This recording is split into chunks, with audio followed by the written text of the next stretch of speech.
Hi friends, ഞാനിപ്പോൾ Maharajas college metro സ്റ്റേഷൻ്റെ മുമ്പിലാണ് നിൽക്കുന്നത്. ഇവിടുന്ന് മൈ ബൈക്ക് എടുത്ത് കൊച്ചി ഒന്ന് കറങ്ങാൻ പാണ്. അപ്പോൾ അതിൻ്റെ പ്രോസസ്സ് എന്തൊക്കെയാണെന്ന് നമുക്ക് നോക്കാം. ആദ്യം തന്നെ നമ്മൾ പ്ലേ സ്റ്റോറിൽ നിന്ന് മൈ ബൈക്ക് ആപ്ലിക്കേഷൻ ഡൗൺലോഡ് ചെയ്ത് മൊബൈൽ നമ്പർ വെച്ച് അക്കൗണ്ട് രജിസ്റ്റർ ചെയ്യുക. അങ്ങനെ രജിസ്റ്റർ ചെയ്ത് കഴിഞ്ഞാൽ വാലറ്റിലേക്ക് 500 രൂപ ആഡ് ചെയ്യണം. ഇത് നമ്മുടെ റൈഡിനുള്ള കാശല്ല, നമ്മളൊരു കോഷൻ ഡെപ്പോസിറ്റ് പോലെ കൊടുക്കുന്ന. അത് നമുക്ക് റൈഡ് കഴിഞ്ഞ് കഴിയുമ്പോൾ വിഡ്രോ ചെയ്യാം. അങ്ങനെ ചെയ്ത് കഴിയുമ്പോൾ നമ്മുടെ ഫോണിൽ ഏതൊക്കെ മെട്രോ സ്റ്റേഷനാണ് നമ്മുടെ അടുത്തുള്ളത്, ഏതൊക്കെയാണ് ഹബ്ബ് നമ്മുടെ അടുത്തുള്ളതെന്ന് കാണിക്കും. ഇപ്പം എൻ്റെ ഫോണിൽ മഹാരാജാസ് കോളേജ് മെട്രോ സ്റ്റേഷൻ കാണിക്കുന്നുണ്ട്. അത് സെലക്ട് ചെയ്ത് കഴിഞ്ഞാൽ ഗുഡ് കണ്ടീഷൻ ബൈക്കുകളുടെ ലോക്ക് നമ്പർ കാണിക്കും. ഈ ലോക്ക് നമ്പർ സൈക്കിളിൻ്റെ ലോക്കും എഴുതിയിട്ടുണ്ട്. അപ്പോൾ നമ്മൾ ഇതിൽ നിന്നൊരു ബൈക്ക് സെലക്ട് ചെയ്യുക. എല്ലാം കണ്ടീഷൻ ബൈക്കുകളാണ്. എന്നാൽ പോലും നമ്മുടേതായ രീതിയിൽ നമ്മളൊന്ന് ഒത്തു നോക്കണം. നമ്മൾ ഏത് ബൈക്കാണോ എടുക്കാൻ ഉദ്ദേശിക്കണമെന്ന് വെച്ച് കഴിഞ്ഞാൽ ജസ്റ്റ് ഒന്ന് ഒത്തു നോക്കി നമുക്ക് ഇഷ്ടപ്പെട്ട സൈക്കിൾ സെലക്ട് ചെയ്യുക. ഞാനിപ്പോൾ 611 ലാസ്റ്റ് കാണിച്ചാണ് ലോക്ക് നമ്പർ അവസാനമുള്ള ഒരു സൈക്കിൾ സെലക്ട് ചെയ്തു. അതിനുശേഷം നമ്മൾ ഓക്കെ കൊടുത്തു കഴിഞ്ഞാൽ നമ്മൾ പേയ്മെൻറ്റിൻ്റെ ഓപ്ഷനിലേക്ക് പോകും. പേയ്മെൻറ്റ് എന്ന് പറഞ്ഞു കഴിഞ്ഞാൽ 2 തരത്തിലാണ്. ഒന്ന് അൺലിമിറ്റഡ് പ്ലാൻസ് എന്ന് പറഞ്ഞു കഴിഞ്ഞാൽ ഓഫീസ് കമ്മ്യൂട്ടിങ് ചെയ്യുന്നുണ്ട്, ഒന്നിൽ കൂടുതൽ ദിവസം നമ്മൾ റൈഡ് ചെയ്യുന്നുണ്ടെങ്കിൽ അതിന് വേണ്ടിയിട്ടുള്ളതാണ് അൺലിമിറ്റഡ് പ്ലാൻസ്. പിന്നെ പേപ്പർ റൈഡ് പ്ലാൻസും ഉണ്ട്.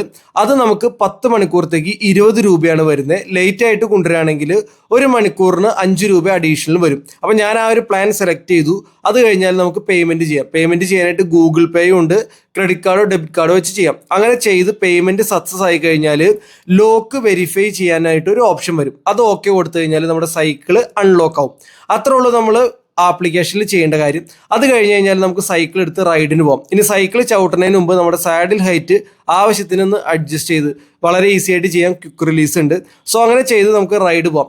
ഞാനങ്ങനെ സൈക്കിൾ എടുത്ത് കൊച്ചി കറങ്ങാനായിട്ട് പോവാണ്. നമ്മൾ മൈ ബൈക്ക് ഉപയോഗിക്കുമ്പോൾ നമുക്ക് സൈക്കിളിൻ്റെ കൂട്ടത്തിൽ ഹെൽമെറ്റ് കിട്ടില്ല. നമ്മൾ വീട്ടിൽ നിന്ന് ഹെൽമെറ്റ് കൊണ്ടുവന്നോളണം. അതൊരു പോരായ്മയുണ്ട്. അപ്പോൾ നമ്മൾ വീട്ടിൽ നിന്ന് ഹെൽമെറ്റ് കൊണ്ടുവരിക, അല്ലെങ്കിൽ ഒരു പുതിയ ഹെൽമെറ്റ് മേടിക്കുക. അങ്ങനെ കൊച്ചി കറങ്ങി ഇനി സൈക്കിൾ റിട്ടേൺ ചെയ്യാനായിട്ട് എന്താ ചെയ്യേണ്ടതെന്ന് വെച്ച് കഴിഞ്ഞാൽ ആപ്ലിക്കേഷനിൽ നിയറസ്റ്റ് ഹബ്ബ് കാണിക്കും നമ്മുടെ ഫോണിൻ്റെ ആപ്ലിക്കേഷനിൽ. ഞാനിപ്പോൾ മഹാരാജാസിലേക്ക് തന്നെ വന്നു. കാര്യം എൻ്റെ സൈക്കിൾ അവിടെ ഇരിപ്പുണ്ട്. അങ്ങനെ സൈക്കിൾ നമ്മൾ സ്റ്റാൻഡിലേക്ക് വെച്ചിട്ട് ലോക്ക് ചെയ്യണം. സൈക്കിൾ ലോക്ക് ചെയ്യാനായിട്ട് മാനുവലായിട്ട് തന്നെ ചെയ്യാം. നമ്മുടെ കൈ കൊണ്ട് ലോക്ക് തിരിച്ചു കഴിഞ്ഞാൽ ലോക്കാവും.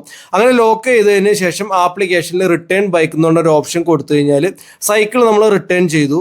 ആകെ നമുക്ക് 20 രൂപ വന്നുള്ളൂ. 10 മണിക്കൂർ മൊത്തം കൊച്ചി കറങ്ങാം. വളരെ ഈസി ആയിട്ട് ചെയ്യാം, വളരെ സിമ്പിളാണ്. അപ്പോൾ നിങ്ങൾ ഇനി കൊച്ചിയിലേക്ക് വരാണെങ്കിൽ, ഫ്രണ്ട്സൊക്കെ ആയിട്ട് വരാണെങ്കിൽ നിങ്ങൾക്ക് എന്തൊക്കെയായാലും ഒന്ന് കറങ്ങാനായിട്ട് വളരെ ഫുൾ ആയിരിക്കും. അപ്പോൾ ഇനി വരുമ്പോൾ മൈ ബൈക്ക് യൂസ് ചെയ്യുക. അതേപോലെ തന്നെ മൈ ബൈക്കിന് മെയിൻ്റനൻസ് ഇല്ല, അതുകൊണ്ട് ആ ഒരു തലവേദന ഇല്ല. അത് മാത്രമല്ല മൈ ബൈക്കിൻ്റെ ലോക്ക് വർക്ക് ചെയ്യണത് സോളാറിലാണ്. അതുകൊണ്ട് നമുക്ക് ലോക്ക് ചെയ്ത് അൺലോക്ക് ചെയ്ത് വളരെ ഈസി ആയിട്ട് ഉപയോഗിക്കാം. ആരാണോ സൈക്കിൾ എടുത്തത് അയാൾക്ക് മാത്രമേ ഹാൻഡിൽ ചെയ്യാൻ പറ്റുള്ളൂ.